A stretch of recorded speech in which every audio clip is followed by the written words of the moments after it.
அஸ்ஸலாமு அலைக்கும் வலைக்கும் அஸ்ஸலாம் வரஹ்மத்துல்லாஹி வபரகாத்துஹு. ஷேக் அப்துல் காதிர் ஜீலானி ரஹ்மத் அவர்கள் மேலும் கூறுகின்றார்கள், தலைநகரங்களிலும் பிற பகுதிகளிலும் மக்கள் குடியிருப்புகள் பெருகின. வாழ்க்கையும் அதன் தேவைகளும் மக்களை ஆக்கிரமித்தன. தீனின் கலா ஞானத்தை கற்பதற்கென கல்விக்கூடங்களில் தங்கி இருப்பவர்களும் விரிவான கல்வி ஆய்வுகளை மேற்கொள்வதற்கென தம்மை அர்ப்பணிப்பவர்களும் மிகவும் குறைந்து விட்டார்கள். கல்வி சாலைகளின் நிலையும் திருப்தியாக இல்லை. எண்ணற்ற நிபந்தனைகளுக்கும் பழக்கங்களுக்கும் கட்டுப்பட்டிருந்த நிஜாமியா கலாசாலைகள், மதரசாக்கள் பொதுமக்கள் சீர்திருத்தம் மற்றும் பயிற்சி முறைகளை விட்டு குன்றி போய் இருந்தன. குறுகியதொரு வட்டத்தில் அடங்கி போய் இருந்தன. அக்கலாசாலைகளில் தேர்ந்தவர்கள், அவற்றோடு தொடர்பு கொண்டிருந்தவர்கள் எனும் அளவில் குறைந்த நபர்களுக்கே அவை பயனளித்தன. அவர்களின் கல்வி வளர்ச்சிக்கே உதவியாய் இருந்தன. பொதுமக்களோடு அக்கல்வி சாலைக்கு எந்த தொடர்பும் இருக்கவில்லை. மேலும் ஃபத்வா, மார்க்க சம்பந்தமான விளக்கம் பெறுவது அல்லது இது போன்ற காரணங்களுக்காக மற்றும் அக்கல்வி சாலைகளோடு மக்கள் தொடர்பு கொள்வராய் இருந்தார்கள். இப்படியாக இக்கல்வி கூடங்கள் மக்களின் வாழ்க்கையை விட்டும் ஒதுங்கி இருந்தன. இதுபோல் பெரும் பெரும் எழுத்தாளர்களும் கல்விமான்களும் மக்களை விட்டு ஒதுங்கியே வாழ்ந்து வந்தார்கள். அவர்களுக்கும் மக்களுக்கும் இடையே கல்வி மற்றும் அறிவு ரீதியில் ஏற்பட்டிருந்த இடைவெளி பெரிதாக ஆழமாக இருந்தது. குறிப்பிட்ட சிலரை தவிர வேறு யாரும் கடந்திட முடியாத அளவுக்கு இருந்தது. மேலும் இக்கலைக்கூடங்களுடனும் ஆலிம்கள் மற்றும் எழுத்தாளர்களுடனும் மக்கள் கொண்டிருந்த தொடர்பு கூட ஏதேனும் கல்வி அறிவு சம்பந்தமாக இருந்ததை தவிர இதயத்தை தொடும்படியாக சீர்திருத்தக்கூடியதாக இருக்கவில்லை. வாழ்விலும் ஒழுக்க பண்பாட்டிலும் பயனளிக்கக்கூடியதாய் இல்லை. மக்களை கட்டுப்படுத்தக்கூடியதாக, அவர்களின் உள்ளங்களில் ஆன்மீக தொடர்பை ஏற்படுத்தக்கூடியதாக இருக்கவில்லை, குறைந்த அளவிலே தவிர. இதனால் முஸ்லிம்களிடையே சத்திய அழைப்பாளர்கள் தோன்ற வேண்டிய தேவை ஏற்பட்டது. அனைத்து தகுதிகளும் ஒருங்கிணைய பெற்ற திருக்குர்ஆன் வசனங்களை ஓதி காட்டி மக்களுக்கு வேதத்தையும் வேத ஞானங்களையும் கற்றுக் கொடுத்து அவர்களின் உள்ளங்களை தூய்மைப்படுத்தக்கூடிய சீர்திருத்தவாதிகள் தோன்ற வேண்டிய இன்றியமையாமை ஏற்பட்டது. இவ்வுத்தமர்கள் நபிகள் நாயகம் ஸல்லல்லாஹு அலைஹி வஸல்லம் அவர்களின் வாரிசுகளாக நபித்துவம் முடிந்துவிட்டிருக்கும் காலத்தில் அவர்களின் உம்மத்தினரிடையே பணியாற்றிட வேண்டும். அல்லாஹ் ரசூலுடன் இவ்வும்மத்தினர் கொண்டுள்ள தொடர்பை ஈமானின் மூலம் இரு சஹாதா கலிமாக்களை மொழியச் செய்வதன் மூலம் புதுப்பிக்க வேண்டும்.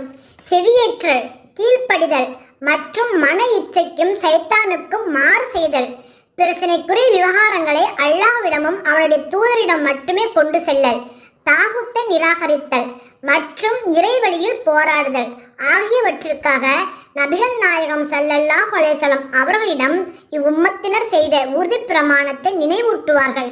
அது நடைபெற்ற காலமும் இடமும் தூரமாகி விட்டிருப்பினும் சரியே.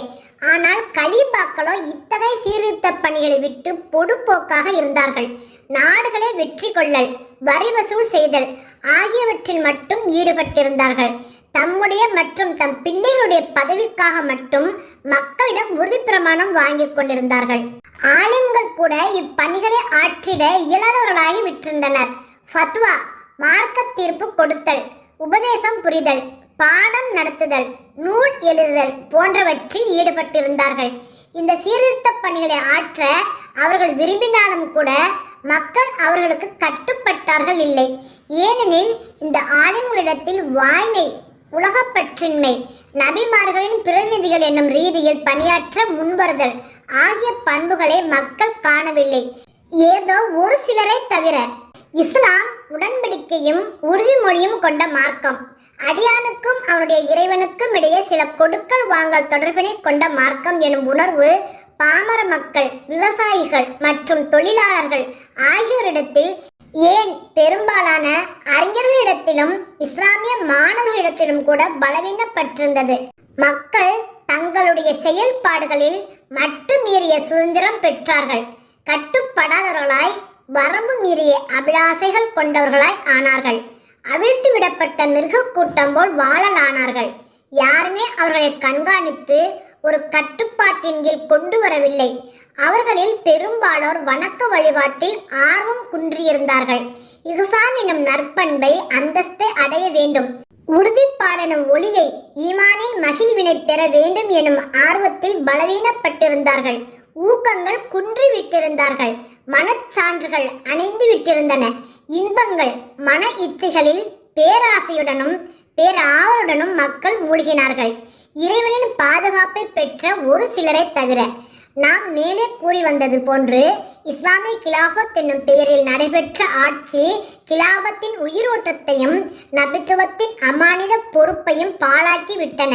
கிலாபத் என்பது மன்னர் ஆட்சியாக வரி வசூல் செய்யும் நிர்வாகமாக மாறிவிட்டிருந்தது. பறந்து விரிந்த இஸ்லாமிய பேரரசின் பல பாகங்களில் நபிகள் நாயகம் ஸல்லல்லாஹு அலைஹி வஸல்லம் அவர்களின் பிரதிநிதிகள், இறைவனுக்காக வாழ்ந்த நேசர்கள் பணியாற்றலானார்கள். தம்முடைய அழைப்பு பணியாலும் அன்பும் பரிவும் மிக்க நட்பினாலும் இஸ்லாம் அளித்த உறுதிமொழியை மக்களிடம் புதுப்பித்தார்கள். இதன் விளைவாக பிறப்பின் காரணமாக மட்டுமோ அல்லது வழக்கமாய் செய்யும் சில சடங்குகளின் காரணமாகவோ பெயரளவுக்கு முஸ்லிம்களாய் இருந்த மக்கள் இப்போது இஸ்லாமை புரிந்து விளங்கி செயல்பட துவங்கினர். அப்பிரதிநிதிகள் அளித்த போதனை மற்றும் சீர்திருத்தத்தினால் மக்கள் இஸ்லாத்தின் இனிமையை, இறை நம்பிக்கையின் இன்பத்தை திரும்ப பெற்றார்கள். மேலும் அபிலாசையின் ஆதிக்கம், மன இச்சையின் அடக்குமுறை மற்றும் பிற மனிதர்களை வழிபடுதல் ஆகியவற்றிலிருந்து விடுபட்டார்கள். இறைவனுக்கு கீழ்ப்படிந்து அவனுடைய கடமைகளை ஆற்றுவதில் உற்சாகமடைந்தார்கள். இறைவனின் பக்கம் அழைப்பதில், அவனது வழியில் போராடுவதில் முனைந்து ஈடுபட்டார்கள். இத்தகைய அழைப்பாளர்கள் மற்றும் சீர்திருத்தவாதிகளுள் ஹசன் பசரி, ஃபுலைல் இப்னு இயால், மாரூபுல் கர்கி மற்றும் ஜுனைதுல் பக்தாதி ரஹ்மத் அலைஹிஸ்ஸலாம் போன்றோர் மிகவும் பிரபலமானவர்களாவர். இந்நிலைமை 6ஆம் நூற்றாண்டு வரை நீடித்தது. நபித்துவம் மற்றும் அதன் விளைவுகள், அருள் வளங்கள் ஆகியவை தடைப்பட்டு வெகு காலம் ஆகிவிட்டிருந்தது. உலகம் விரிவடைந்திருந்தது. அலட்சியம் மற்றும் பாராமுகத்திற்கான சூழ்நிலைகள் பெருகிவிட்டிருந்தன. இத்தகையதொரு நிலையில் முஸ்லிம்கள் நீண்ட காலத்தை கழித்து விட்டிருந்தார்கள். ஆகையால் அவர்களின் உள்ளங்கள் பலவாறு சிதறிப் போயிருந்தன. இந்த நேரத்தில் இஸ்லாமிய நாடாகவும் இஸ்லாமிய உலகின் இதயமாகவும் திகழ்ந்த பக்தாதில் அந்த மாமனிதர் எழுந்தார். அவர் அனைத்து விதமான ஆற்றல்களும் பெற்றிருந்தார். உறுதியான ஈமானும் நம்பிக்கையும் ஞானமும் கொண்டிருந்தார். தொய்வில்லாத அழைப்பு பணியை மேற்கொண்டிருந்தார். அதன் விளைவால் உறுதியான பலன்கள் ஏற்பட்டு கொண்டிருந்தன. உண்மையான ஈமான், இஸ்லாம் மற்றும் தூய்மையான முறையில் இறைவனுக்கு அடிமைப்பட்டிருத்தல் ஆகியவற்றின் பக்கம் முறையாக அழைப்பு விடுத்தார். குண ஒழுக்கத்தை பின்பற்றி வாழ்ந்திட மக்களை வலியுறுத்தினார். இஸ்லாமிய சமூகத்தில் மண்டிவிட்டிருந்த நயவஞ்சகத்தை சீர்திருத்த வரலாற்றிலேயே நிகர் காண முடியாத வகையில் பெரும் ஆற்றல் கொண்டு எதிர்த்தார். பாவ மன்னிப்பு தேடுமாறு மக்களுக்கு அறிவுறுத்தினார்கள். பைத் உறுதிப்பிரமாணம் ஏற்பதன் கதவை பெரிதும் திறந்து வைத்தார்கள். எதற்காகவெனில் இஸ்லாமிய உலகின் ஒவ்வொரு பகுதியிலிருந்தும் முஸ்லிம்கள் அத்தௌபாவின் வாயிலில் பிரவேசித்து அல்லாஹ்விடம் தாங்கள் கொடுத்திருந்த வாக்குறுதியை புதுப்பித்துக் கொள்ள வேண்டும் என்பதற்காக. மேலும் இறைவனுக்கு இணை கற்பிக்க மாட்டோம், நிராகரிக்க மாட்டோம், தீமை புரிய மாட்டோம், பிதஅத்துகளை, புது அனுஷ்டானங்களை ஏற்படுத்த மாட்டோம், அநீதி இழைக்க மாட்டோம், அல்லாஹ் தடை செய்துள்ளவற்றை ஹராமை ஹலாலாக அனுமதிக்கப்பட்டவையாக கருத மாட்டோம், அல்லாஹ் விதித்த கடமைகளை விடமாட்டோம், மேலும் உலகின் மாயையில் மூழ்கி விட மாட்டோம், மர்மையை மறந்திட மாட்டோம் என்று அனைவரும் உறுதி பிரமாணம் ஏற்க வேண்டும் என்பதற்காக. ஷேக் அப்துல் காதிர் ஜீலானி ரஹ்மத் அவர்களின் பிரச்சாரத்தின் மூலம் தௌபாவின் பாவ மீட்சியின் வாசலில் அதிகமான மக்கள் பிரவேசித்தார்கள். அவர்கள் எத்தனை பேர் என்பதை அல்லாஹ்வை தவிர வேறு யாரும் எண்ணி கணக்கிட முடியாது. அவர்களின் வாழ்க்கை முறைகள் சீரடைந்தன. இஸ்லாத்தின் போதனைகளை அழகிய முறையில் பின்பற்றலானார்கள். ஷேக் ஜீலானி ரஹ்மத் அவர்கள் அம்மக்களுக்கு ஒழுக்க பயிற்சி அளித்ததோடு நின்றிடவில்லை. பிறகு எந்த அளவு அவர்கள் முன்னேற்றம் அடைந்துள்ளார்கள் என்பதையும் கண்காணிப்பவர்களாய் இருந்தார்கள்.